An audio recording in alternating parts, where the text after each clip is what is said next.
3 दिन गारी सौर में कयाम के बाद नबी करीम सल्लल्लाहु अलैहि वआलैहि वसल्लम और हजरत अबू बकर रजी अल्लाह अन्हु मदीना की तरफ रवाना हुए। रास्ते में कई खतरात और दुश्वारियां थीं, लेकिन अल्लाह ताला की हिफाजत हर लम्हा अब सल्लल्लाहु अलैहि वआलैहि वसल्लम के साथ थी। आखिरकार 12 रबीउल अव्वल को अब मदीना मुनव्वरा के करीब कुबा के मकाम पर पहुंचे। ये वो दिन था जिसका मदीना के मुसलमानों को शिद्दत से इंतजार था।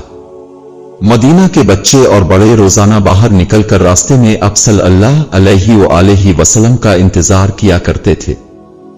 जब नबी करीम सल्लल्लाहु अलैहि वसल्लम को देखा गया तो अहले मदीना खुशी से नारा तकबीर बुलंद करने लगे और मदीना की फजाओं में इत्तलालो बदर व अलीना के नगमे गूंजने लगे।